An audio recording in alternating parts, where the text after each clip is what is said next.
Estarei ministrando uma palavra hoje que tem como tema a honra de Urias. Você pode repetir isso? Texto base para essa mensagem está lá, se encontra em 2 Samuel, capítulo 11, a partir do verso de número 1, diz assim a palavra do Senhor. Na primavera, época em que os reis saíam para a guerra, Davi enviou para a batalha Joabe com seus oficiais e todo o exército de Israel. Eles derrotaram os amonitas e cercaram Rabá, mas Davi permaneceu em Jerusalém. Eu queria que você desse um grifo aí, destacasse, mas Davi permaneceu em Jerusalém. Verso 2. Uma tarde Davi levantou-se da cama e foi passear pelo terraço do palácio. Do terraço viu uma mulher muito bonita tomando banho e mandou alguém procurar saber quem era. Disseram-lhe: é Betseba, filha de Eliã e mulher de Urias, o hitita. Davi mandou que a trouxessem e se deitou com ela, que havia acabado de se purificar da impureza da sua menstruação. Depois voltou para casa. A mulher engravidou e mandou um recado a Davi, dizendo que estava grávida. Em face disso, Davi mandou essa mensagem a Joabe: envie-me Urias, o hitita. E Joabe o enviou. Quando Urias chegou, Davi perguntou-lhe como estavam Joabe e os soldados e como estava indo a guerra. E ele lhe disse: vá descansar um pouco em sua casa. Urias saiu do palácio e logo lhe foi mandado um presente da parte do rei. Mas Urias dormiu na entrada do palácio, onde dormiam os guardas do seu senhor. Ele não foi para casa. Quando informaram a Davi que Urias não tinha ido para casa, ele lhe perguntou: depois da viagem que você fez, por que você não foi para casa? Então Urias respondeu: a arca e os homens de Israel e de Judá repousam em tendas. O meu senhor Joabe e os seus soldados estão acampados ao ar livre. Como poderia eu ir para casa para comer, beber e deitar-me com a minha mulher? Juro por teu nome e por tua vida que não farei uma coisa dessas.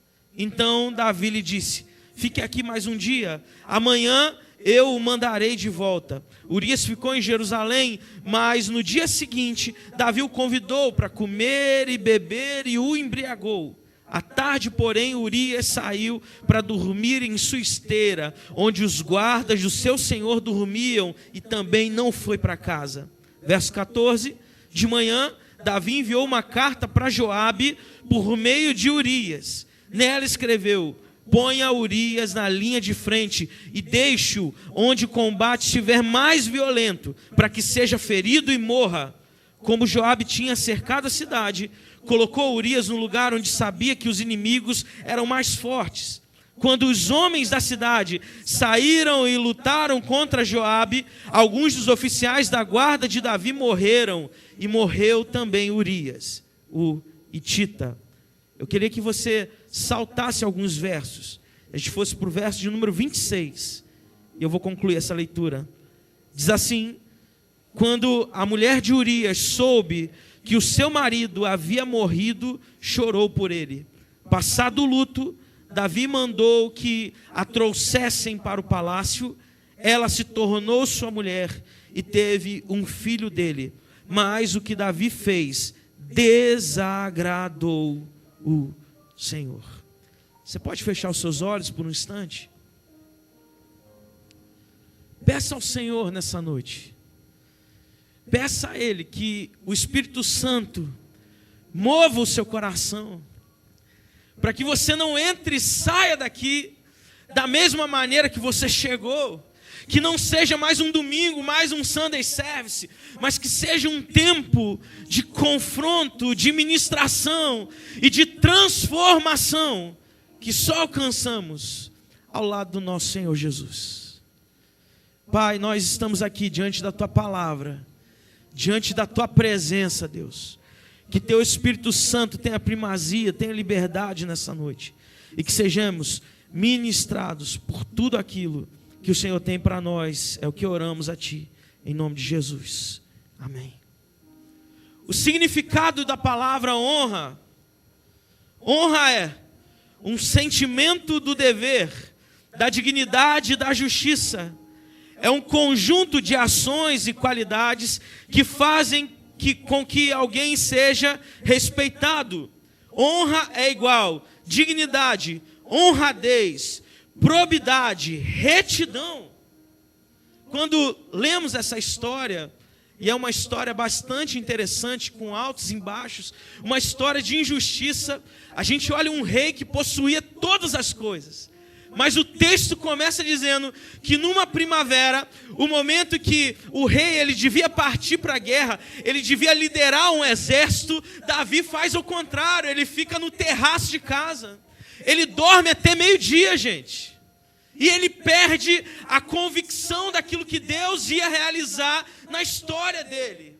A omissão faz com que nós erramos o alvo. A omissão faz com que a gente não perceba aquilo que Deus de fato quer fazer e vai fazer na nossa história. Deixa eu te contar uma coisa importante. Muitas pessoas dizem assim: tempo é, mas deixa eu te dizer, isso é uma mentira. Tempo é tempo. Tempo só é transformado em dinheiro quando eu e você temos uma ação prática sobre aquilo que a gente está fazendo. Deixa eu te dar um exemplo. Eu falei aqui agora há pouquinho atrás. Eu acordo de meio-dia, irmão. O celular despertou. Meio-dia. Você fala assim: rapaz, está na hora de tomar café da manhã. Já bagunçou o relógio todo. Aí tu almoça de 2 horas. Você fala: ih, rapaz, tá tarde para fazer alguma coisa. Aí eu tiro o cochilo da tarde. Às 5 horas um cafezinho. Aí na madrugada eu passo a madrugada a noite inteira vendo vídeo do TikTok, do Instagram. O meu tempo ele está sendo desperdiçado de uma maneira não produtiva. Então tempo é tempo. Agora, ele é transformado em recurso, ele é transformado em bênção quando eu tenho um direcionamento de Deus e quando eu começo a trabalhar ele. Quando eu acordo, dizem por aí que é importante isso, é acordar antes do sol nascer. E aqui em Natal é difícil, né? Você acorda o sol, então eu me levanto, eu acordo, eu pulo da cama, eu desperto e eu vou fazer algo. Aquilo que Davi fez foi justamente o contrário, o oposto disso. Porque no momento que ele era para estar liderando um combate, no momento que ele era para estar na guerra, ele estava passeando no palácio e os seus olhos se seduziram como uma mulher que se banhava do outro lado. Agora, Urias significa: o Senhor é a minha luz, em Deus existe luz. A palavra diz que ele era hitita, e os hititas foram um povo que se estabeleceu na região da Anatólia, também conhecida como Ásia Menor, hoje a Turquia. E eles começaram a existir antes de 2000 anos antes de Cristo. Então a gente está falando de 2000 anos, 1700 anos. Eles formaram um grande império, que em alguns momentos chegou a rivalizar com o Império Egípcio. Tem a história de uma grande guerra que houve entre os hititas e entre os egípcios. Eles eram descendentes de Cã, também conhecido como heteus, e eles foram contados na Bíblia entre os cananeus. Essa é a história desse homem, um homem de honra, um homem que decidiu seguir os seus princípios e não aquilo que o seu próprio tempo o dizia, queria dizer. E nessa estrutura, nesse momento, a gente vê um adultério, a gente vê uma gravidez indesejada, e nós vemos também uma consequência clara ao pecado. E eu quero compartilhar com você nessa noite 4 lições aprendidas através da história de Urias. A primeira lição que eu aprendo é: escolha bem suas alianças. Você pode dizer isso aí para o seu vizinho? Diga para ele. De acordo com a narrativa bíblica, Betseba foi uma rainha de Israel, como uma das esposas de Davi. Era filha de Eliã ou Amiel, esposa de Urias. Seu nome significa literalmente filha do juramento, porém pode ser traduzido como filha da aliança ou filha da promessa. E o texto que lemos começa assim: e na primavera, onde Davi era para estar guerreando, liderando exércitos, ele acorda, levanta da cama, vai para o terraço e ele vê aquela mulher se banhando.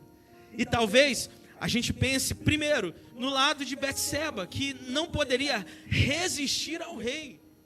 Seria uma complicação muito grande.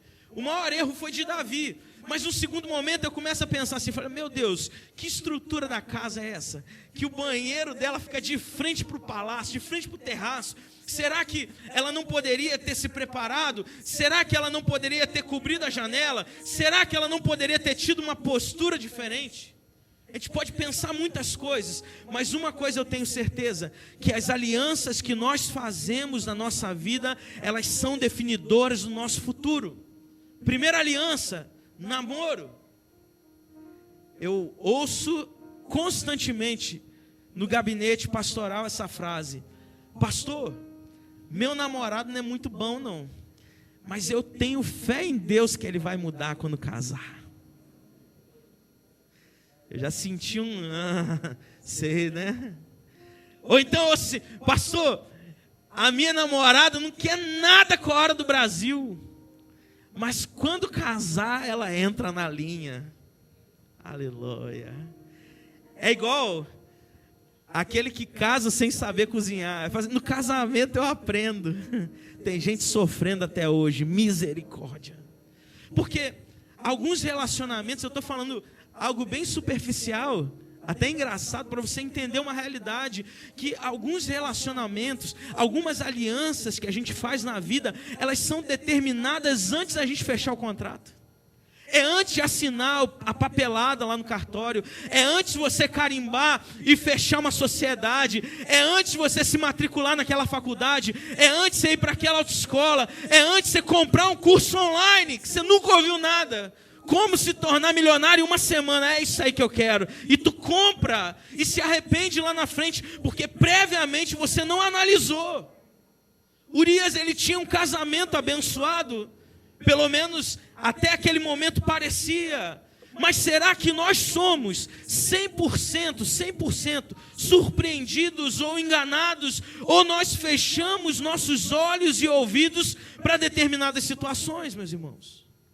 Porque a vida, ela aponta sinais. O tempo todo, sinais. Como o seu namorado trata a sua mãe, provavelmente é como ele vai te tratar.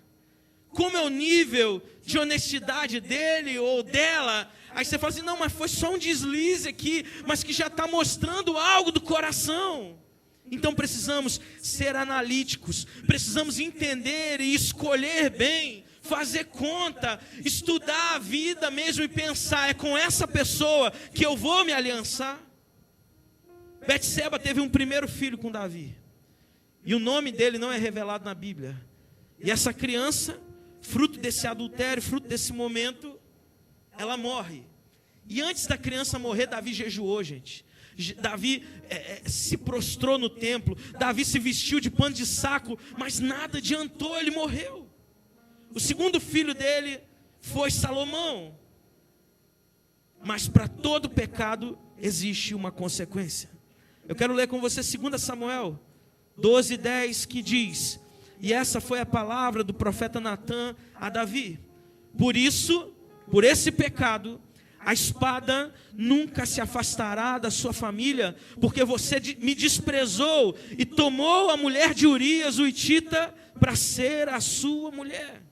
A espada é um símbolo de violência e guerra.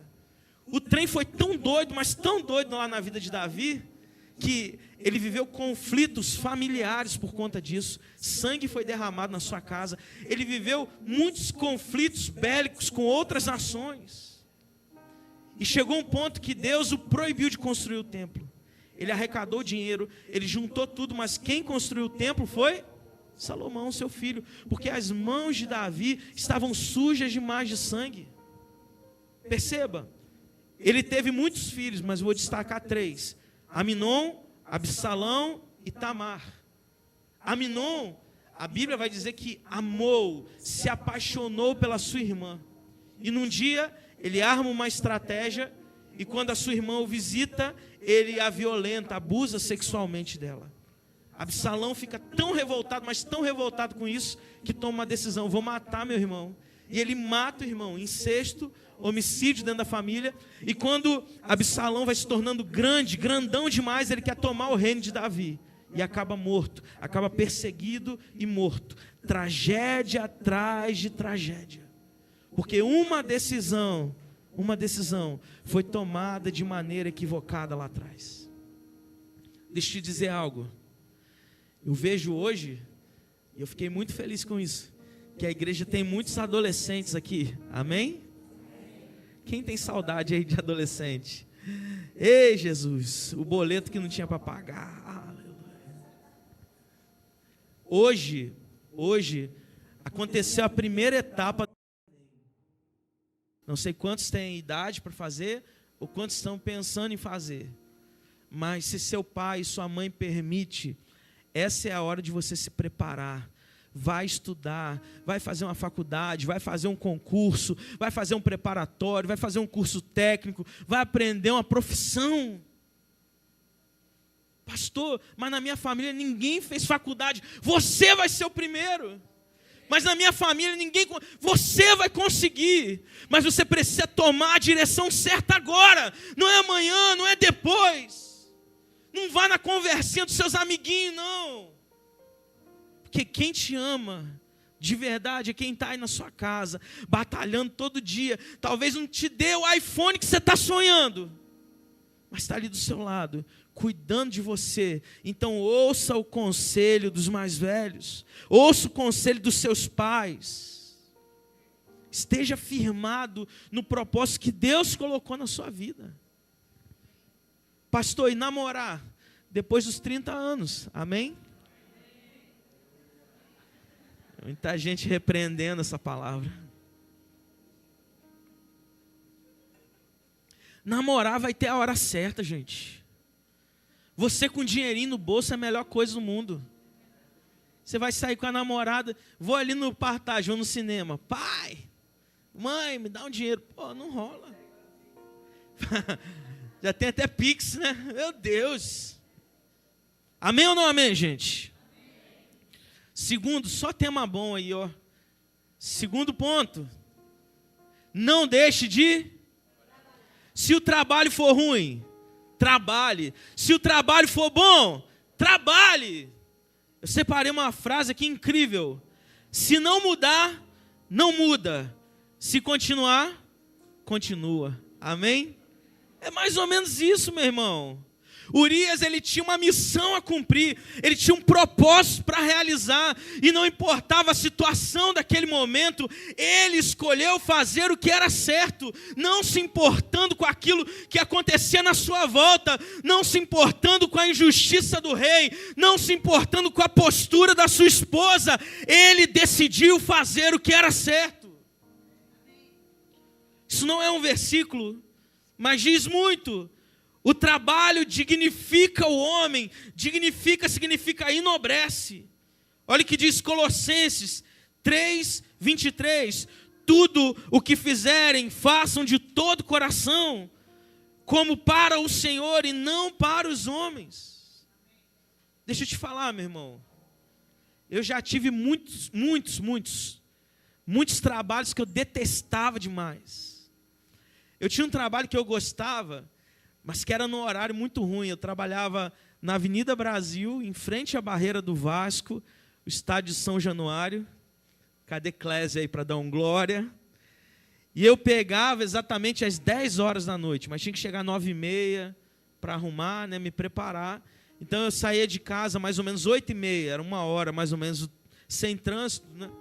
E eu saía e trabalhava até 6 da manhã. E era um trabalho que eu gostava, mas o horário do trabalho me matava. Porque não foi uma, não foi duas, não foi 3 vezes que eu vim aqui para o culto. Eu estava aqui ministrando no louvor, eu estava tocando meu instrumento, e quando acabava o louvor, eu pegava o beco, meu irmão. Eu saía correndo para chegar no trabalho, e nem a mensagem eu ouvia, não tinha live na época, nem o apelo, eu estava lá na frente, eu não tinha nem glória a Deus. Mas eu estava trabalhando porque eu tinha uma necessidade. E hoje, sabe o que eu percebo? Muita gente fala assim, mas não tem emprego disponível no mercado. Está difícil mesmo, mas tem trabalho, meu irmão. Tem batalha para você acordar todo dia. Tem lote para você capinar e ficar rico, amém?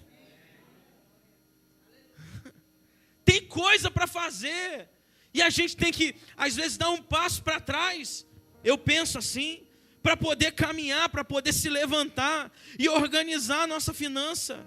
O livro Pai Rico, Pai Pobre, fala que você não pode aumentar a sua despesa sem aumentar a sua renda. E às vezes a gente está sonhando, eu vou comprar um carro. Mas meu irmão, já viu quanto você gasta com um carro? Lá no Rio diz assim, carro é a segunda família. É ou não é, Júnior? IPVA, gasolina, manutenção, pneu. Meu pneu, falei com a Ana aqui. Falei, Ana, eu tenho que trocar de pneu. Eu estou com o pneu slick, pneu de chuva liso, tem que trocar, já está na hora. Aí vai ver um pneuzinho, quanto que é? 300, 400, 500 reais, meu Deus. Mas por quê?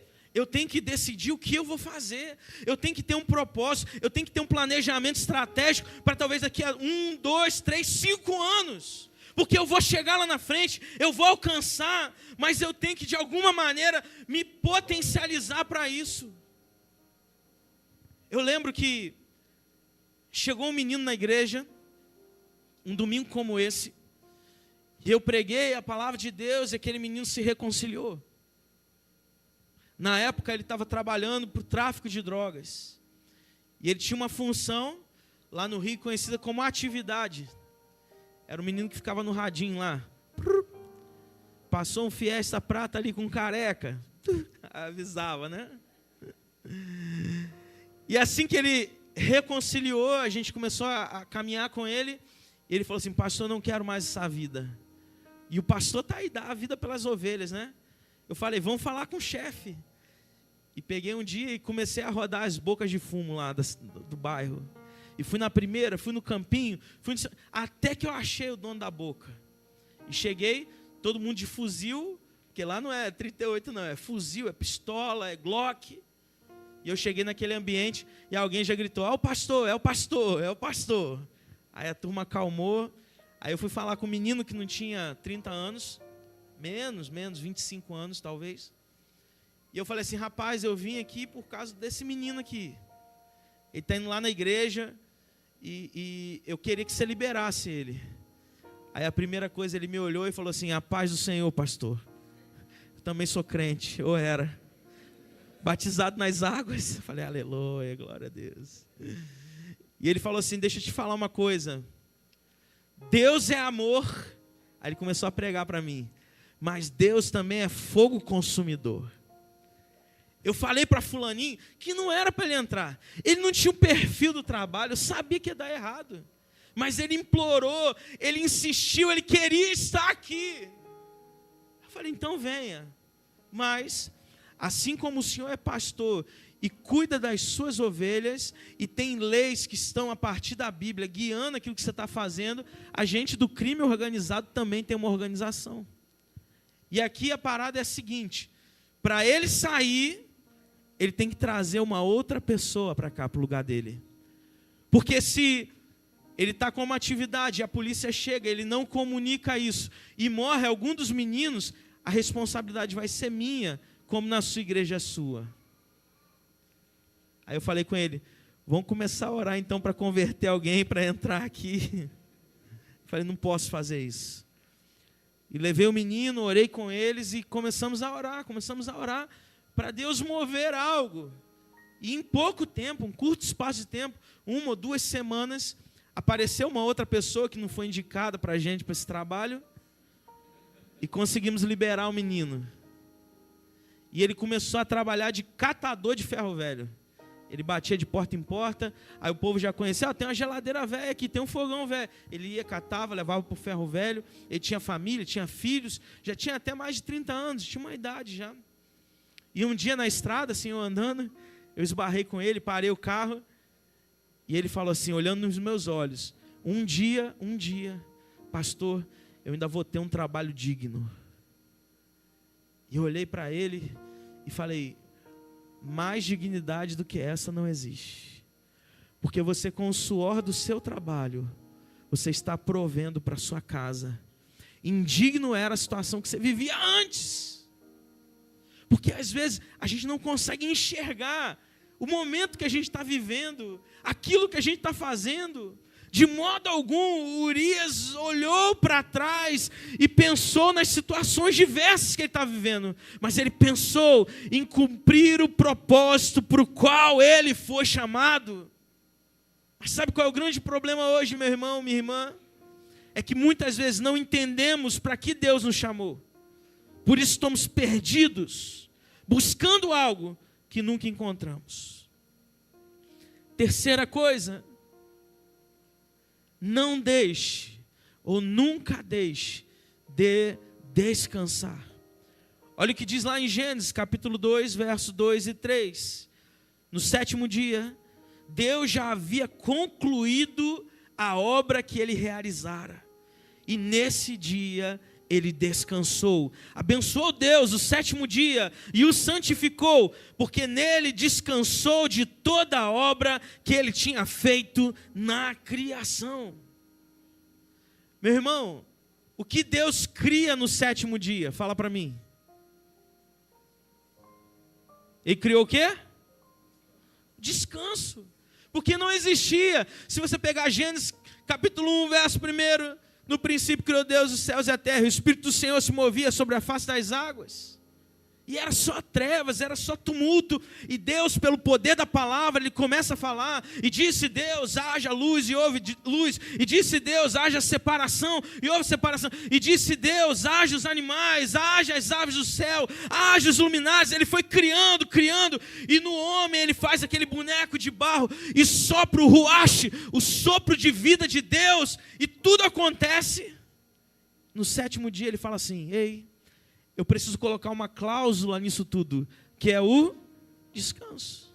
Porque aquilo que Deus faz é um exemplo para mim e para a sua vida. Aquilo que Deus projeta é uma projeção para mim e para a sua vida. Aí o que acontece? Trabalhamos muito e quem muito trabalha não tem tempo para ganhar dinheiro. Já diz a frase. Trabalhamos muito e não descansamos o corpo. Trabalhamos muito e não cuidamos da nossa família. Trabalhamos muito e não enxergamos a dor dos nossos filhos. É fundamental nós estarmos na casa de Deus, meu irmão, celebrando a Jesus, adorando, ouvindo uma palavra transformadora, mas também é fundamental você ser o sacerdote da sua casa, cuidando da sua família, amando os seus filhos, passando tempo de qualidade com ele. Não é estar todo mundo na sala, igual desconhecido, na mesa de jantar, igual desconhecido, porque está todo mundo no celular, olhando a vida e nem conversando está. Eu me desafiei nos últimos dias. Eu falei assim, Ana, a gente precisa orar mais junto.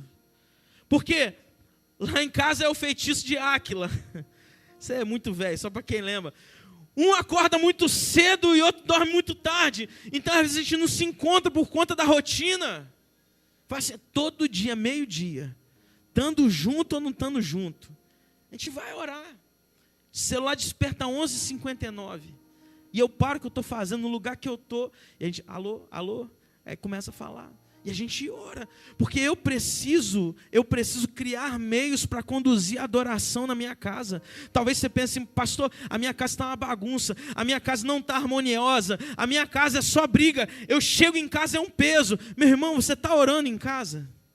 Você está orando com a sua família? Você está orando pelos seus filhos? Você está lendo a Bíblia? Mas eu não sou um exímio pregador. Deus não está te pedindo isso. Mas Deus está pedindo um tempo de compartilhamento. Um tempo onde nós estejamos dobrados à palavra de Deus e não a ideologias do mundo. Porque o tempo todo, o mundo vai bombardear a gente com um monte de coisa. E se eu não decidir descansar, se eu não decidir estar na presença de Deus, me entregar para Ele, eu vou passar a vida sem ter cumprido a missão. A missão que eu preciso entender é que, igualmente importante, como o tempo que você trabalha, é o tempo que você cuida da sua casa. Porque no momento que você não cuidar da sua casa, escute isso, o mundo vai cuidar. No momento que você não cuidar dos seus filhos, Felipe Neto vai cuidar dos seus filhos. E não adianta repreender, porque ele está aí, gente.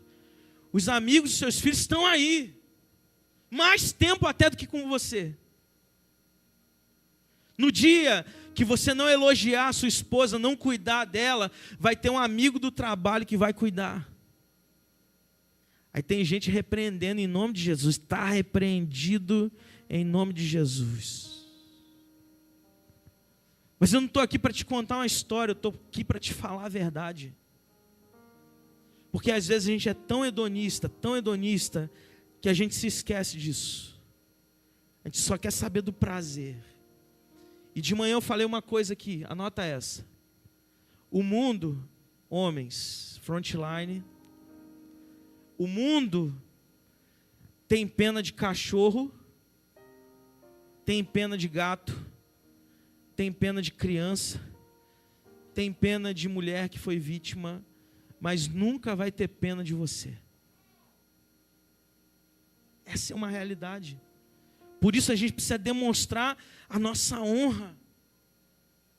Por isso a gente tem que ser igual Urias e batalhar e fazer a nossa parte. Porque as gerações estão mudando, gente. E o trem está ficando doido. Eu não lembro, eu tentei puxar na memória um dia sequer que a minha mãe veio para mim e perguntou se eu a amava. Isso nunca aconteceu. Porque ela sabia que mais importante do que eu ouvir da minha boca que eu a amava, era eu respeitá-la. Porque quando eu levantava a voz, era chinelada na boca. Mais importante do que ela perguntar, meu filho, você me ama? É honrar ela com as minhas atitudes. E mais importante ainda, mesmo que eu não a honrasse, ela continuava me amando, ela continuava cuidando de mim, ela continuava me ajudando. Porque essa é a nossa realidade, é para isso que nós fomos chamados. Para independente da circunstância, do momento, nos mantermos firmes. E eu termino essa palavra no último ponto. Não negocie os seus princípios de honra. Não negocie os seus princípios de honra. Urias foi trago de volta para a guerra para apagar um incêndio. Qual era a ideia de Davi e de Betseba naquele momento? Eu vou trazer Urias de volta, ele vai se deitar com Betseba, ele vai achar, vai pensar que o filho é dele. Mas quando Urias volta, ele fala assim, ó rei, eu não posso comer e beber, eu não posso ir para casa dormir debaixo de um teto, enquanto a arca da aliança está lá, enquanto o meu general está lá, enquanto os soldados estão morrendo. Ele tinha uma honra dentro do coração dele. Urias não desfrutou de nada, da esposa, do vinho, porque ele não quis viver essa vida que apenas o prazer mandava. Ele decidiu. E assim como nós damos bastante ênfase nesse texto, que a mulher deve ser submissa, a continuação do texto de Paulo vai dizer assim, e o homem, ele deve amar a igreja, amar a sua esposa, assim como Cristo amou a igreja. Como Jesus amou a igreja, gente? Morrendo. E não era opcional. Jesus não foi surpreendido na história. Ele entendeu que ele estava vivendo ali para morrer por ela. E a gente tem que fazer algo mais. A gente tem que se posicionar melhor. Em um mundo relativizado, relativista, onde não existem mais verdades absolutas, onde tudo é permitido, onde todos fazem o que querem, somos compelidos a viver como se não houvesse amanhã, a viver crendo que Deus tem um propósito para a nossa história, para a nossa vida. Somos chamados a nos mantermos firmes diante de tudo que está acontecendo. Existe uma diferença básica entre um soldado e um guerreiro. Eu termino dizendo isso. O soldado é um lutador de profissão. Ele recebe um salário, ele é profissional. O guerreiro, ele luta quando chega a hora. O soldado é pago, é financiado para lutar. O guerreiro é obrigado a ter que entrar numa guerra. O soldado, ele trabalha em um exército, em uma companhia, em um corpo. O guerreiro pode ou não lutar com e em uma companhia. Nem todo soldado vai ao campo de batalha, porque alguns ficam na retaguarda, na parte técnica. A luta para um guerreiro é uma questão de sobrevivência. É comum vermos uma poça de sangue quando um soldado é ferido. Mas quando um guerreiro é ferido, você enxerga um rastro de sangue, porque ele não pode parar. Nada pode pará-lo. Ele segue em frente, mesmo ferido, caminhando, caminhando e caminhando. Alguns dias atrás, nós participamos de uma conferência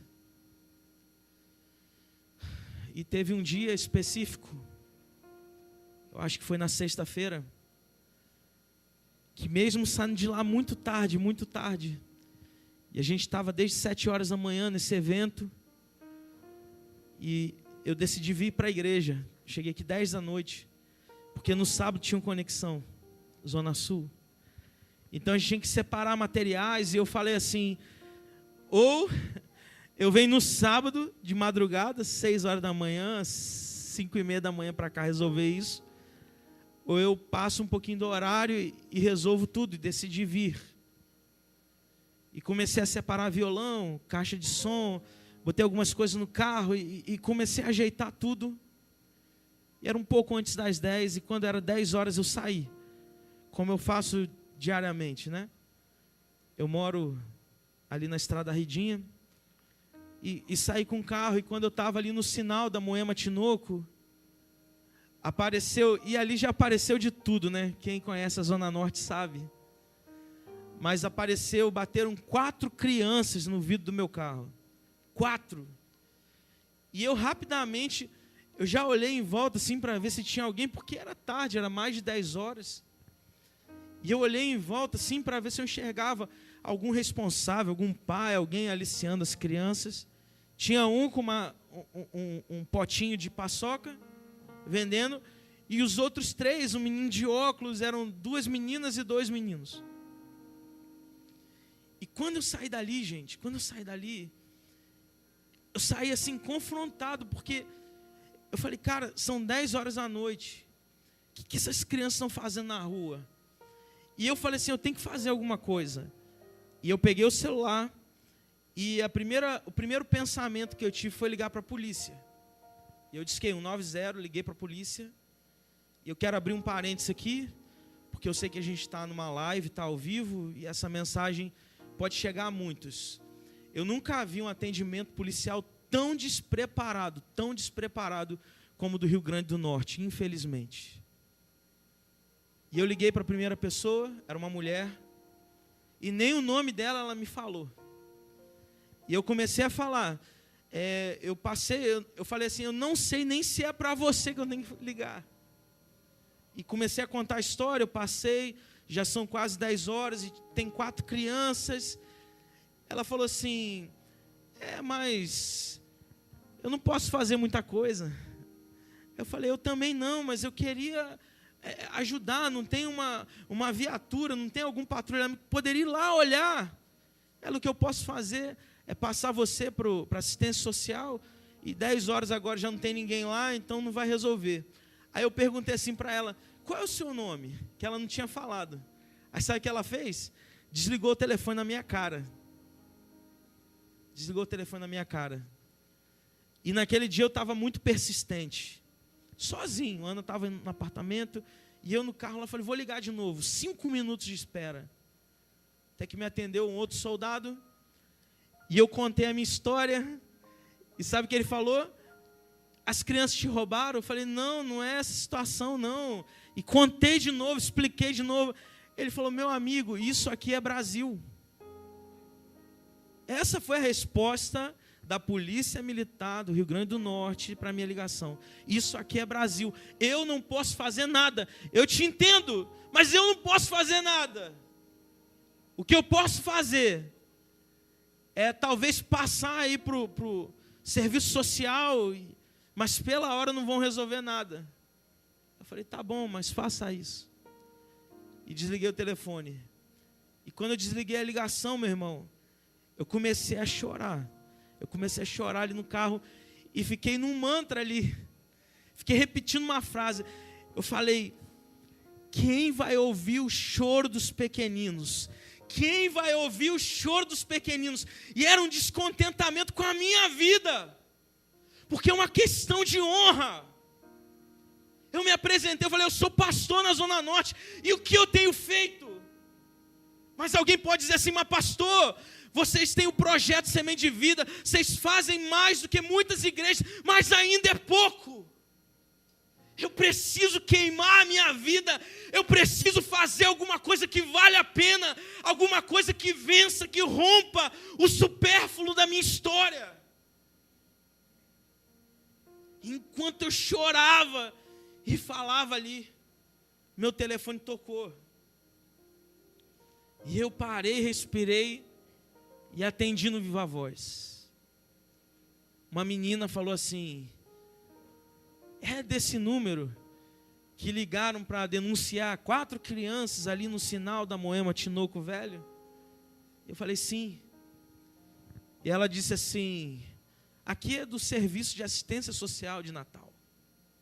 Eu queria entender a situação, porque a gente está mandando um carro para lá para saber o que está acontecendo. E na hora, meu irmão, eu sou habilidoso nisso, eu mutei meu microfone e comecei a chorar. E eu não sou de chorar, não. O pessoal tentou me fazer chorar aqui semana passada. E quando ela terminou de falar, eu falei assim, eu não sei se eu fiz a coisa certa. Eu não sei se eu tinha que ligar para a polícia. Ela, fica calmo, você fez a coisa certa. Mas sabe, esse é um caso. Esse é um caso de quantos irmãos, de quantas pessoas que precisam do nosso cuidado, que precisam do nosso amor, que precisam da verdade, que precisam da palavra. Mas enquanto a gente não decidir viver uma vida de honra, a gente vai viver uma vida apagada. Vai viver uma vida dominical, eu ia falar domingueira. Até faltou a palavra. A gente viu um domingo e estou no Sunday Service e eu digo, tudo é teu, Senhor, menos o meu bolso. Tudo é teu, menos o meu coração. Tudo é teu, menos o meu trabalho. Tudo é teu, tudo é teu. É uma vida que não se enquadra na verdade que Deus tem para nós.